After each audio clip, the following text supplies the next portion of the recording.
On December 1st, 1992, the U.S. Centers for Disease Control and Prevention launched a new program to educate working Americans about HIV infection and AIDS. The launch brought together business, labor, and community leaders at events across the country and was telecast live by satellite to more than 4,000 sites. Here are some highlights of that historic broadcast. Kiss to black and audio silence. Stand by, kiss to black and audio silence. That'll be followed by a roll of VTA. Take your audio out. Stand by a roll of VTA. Roll VTA. Godspeed, everybody. Up on it.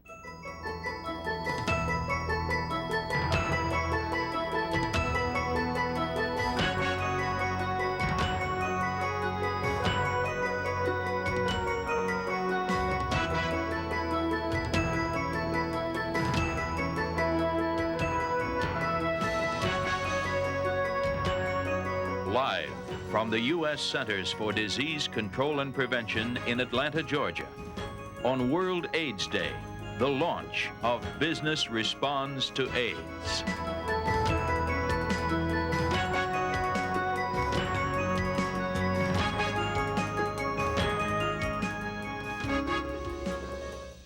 I'm Lou Dobbs, Senior Vice President of CNN and anchor of Moneyline, and I'll be your moderator for the next hour and a half for the launch of a major new HIV prevention and education program. It is the result of an unprecedented national partnership of business and labor. It is designed to help prevent HIV infection and AIDS. Stay with us as business responds to AIDS.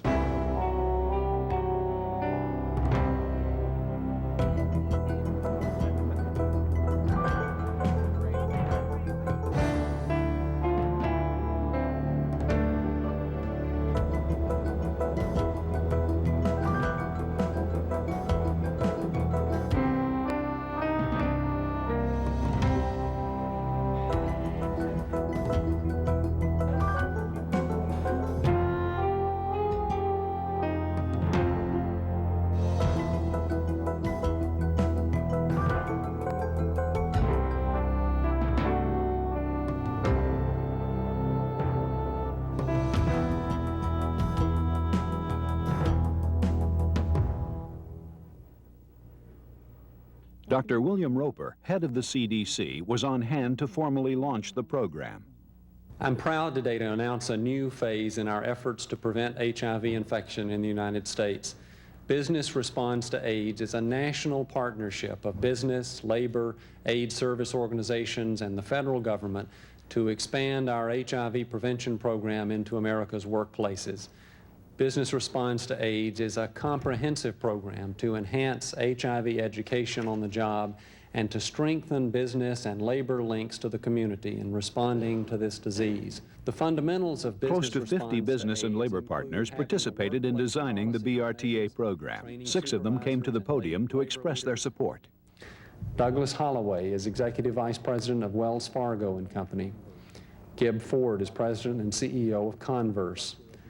Robert Pleasure is Executive Director of the George Meany Center for Labor Studies. Karen Brown is Vice President of the Food Marketing Institute.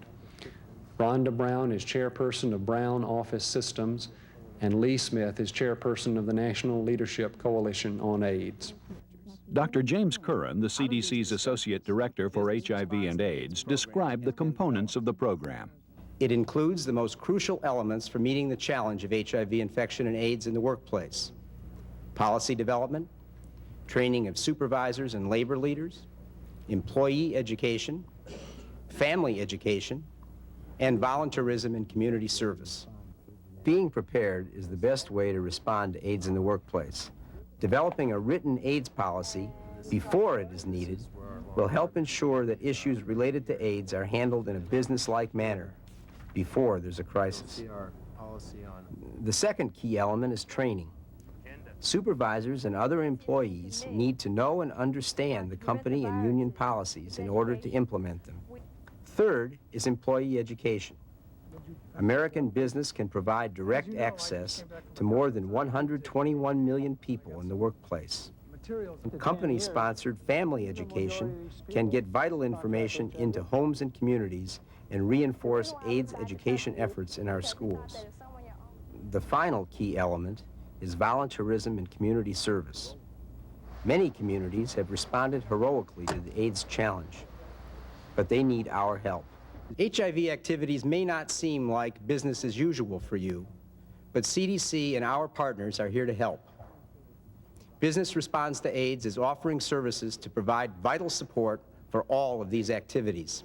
Business Response to AIDS Resource Service has been established at CDC's National AIDS Clearinghouse.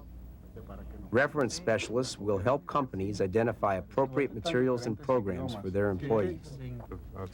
The resource service will also refer you to groups in your community that can provide assistance.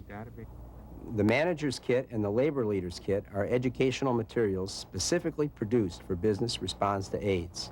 The teleconference now turned from an Atlanta event to a national town meeting with live participation from the New England Corporate Consortium for AIDS Education, meeting in Waltham, Massachusetts; the American Red Cross from its regional headquarters in Washington, D.C., the American Federation of State, County, and Municipal Employees, also based in Washington, and a group of entertainment executives meeting in Los Angeles, California.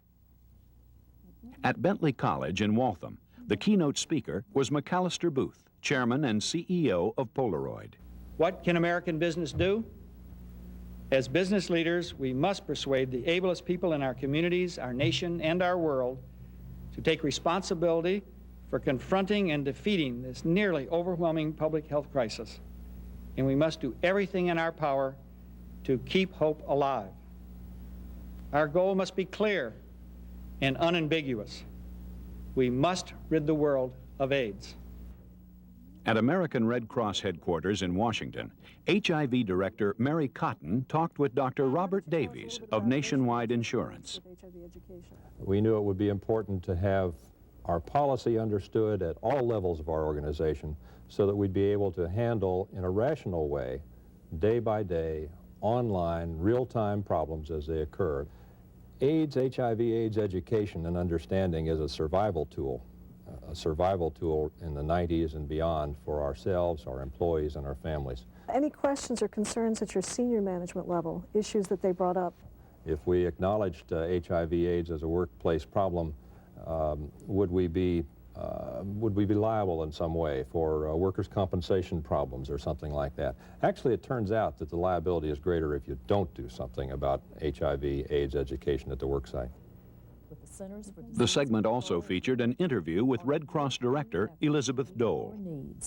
We believe the best antidote to fear is education.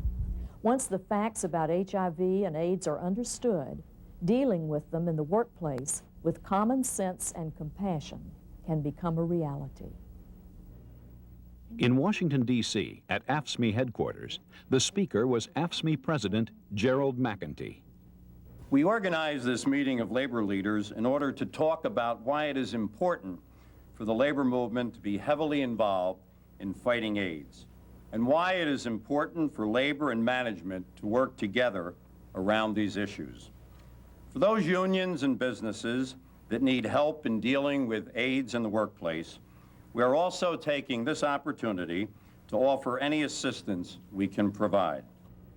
All of our members have one thing in common, whether they are healthcare workers, plumbers, auto workers, firefighters, bricklayers, clerical workers, or mine workers. All are concerned about HIV infection and AIDS. And more, they are looking to their unions for answers to their questions and for help with their problems. That is why the battle against AIDS is rightfully a major issue on the policy agenda of the American labor movement.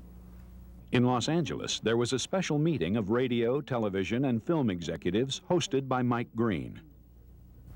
We are fortunate that so many in our industry have responded to the tremendous needs created by this disease, but we need to do more. I hope our presence here this morning is a signal of our willingness and our commitment to do more. And I think that adopting the Business Response to AIDS program is a logical, very timely next step. The entertainment industry can and must play a major role in this nation's response to HIV infection and AIDS. We can do that through tolerance, by getting the medical facts straight, and in the way AIDS issues are portrayed in the television, in motion pictures, and in the music industries. When people think of Hollywood, they often think of glamour and entertainment. They may not realize that the companies that produce entertainment are businesses, much like any other.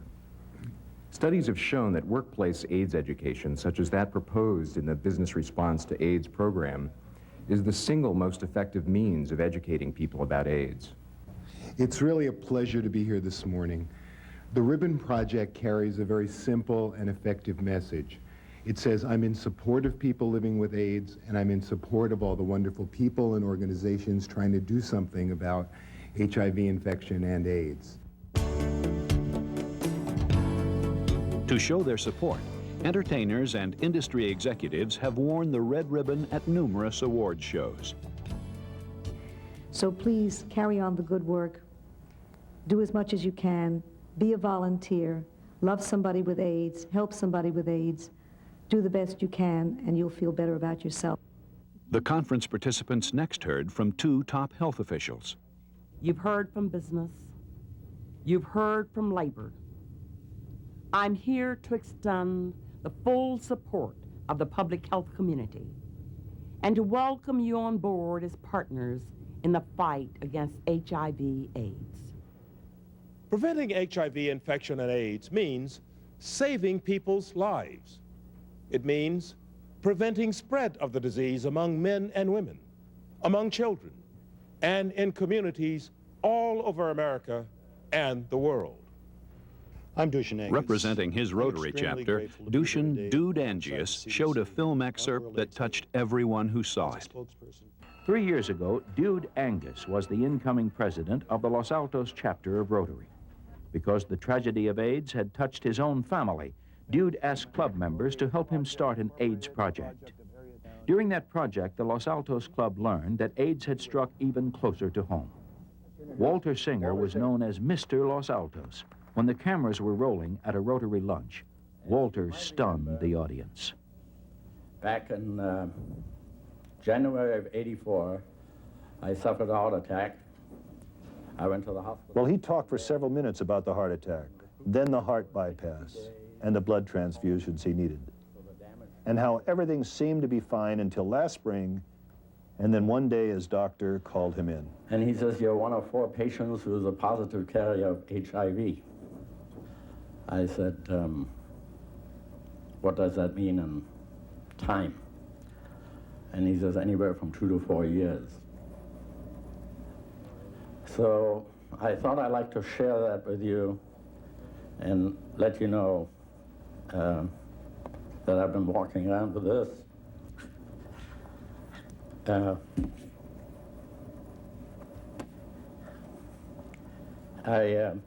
I've been asked to join support groups, which we haven't done, because they're mostly young people. I don't know what my outlook is.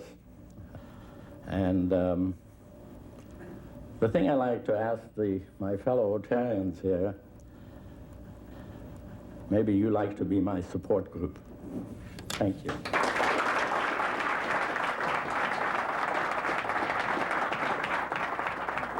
By creating the film The Los Altos Story, this local club has provided a model for action and for caring that can be used throughout the 185 nations where Rotary operates. I'd like at this point to express my personal support for this program. A year and a half ago at CNN, we lost a respected colleague. I lost a very good friend, Tom Cassidy, who was one of our anchors and a terrific reporter. I'm very proud of the fact that everyone in our newsroom gave Tom Cassidy 100% of their support and affection. I know more about AIDS than I frankly ever wanted to know, simply because I lost a friend and a colleague. But I also learned, and I think all of us at CNN learned, that there is an essential truth to this dreaded disease. And that is, it doesn't matter how it is contracted. It doesn't matter what you call it. When someone dies from AIDS, we are losing a friend, a coworker, a family member. If through your efforts today you can prevent the loss of one more Tom Cassidy, let alone the millions that you most likely can save through your efforts, then you will have done a great service. And I and a lot of other people will be thanking you from the bottom of our hearts. The conference concluded with remarks by Dr. William Roper. Over the years, CDC has helped lead the way in disease prevention and eradication in the United States and around the world. Business and labor have helped lead the way in improving the quality of life for all Americans. And now, working together, there's tremendous potential for preventing HIV infection and AIDS. We must take full advantage of this partnership and this new strength in our efforts against the disease. Working together, we can prevent HIV infection and AIDS, and working together, we will prevail. Thank you very much.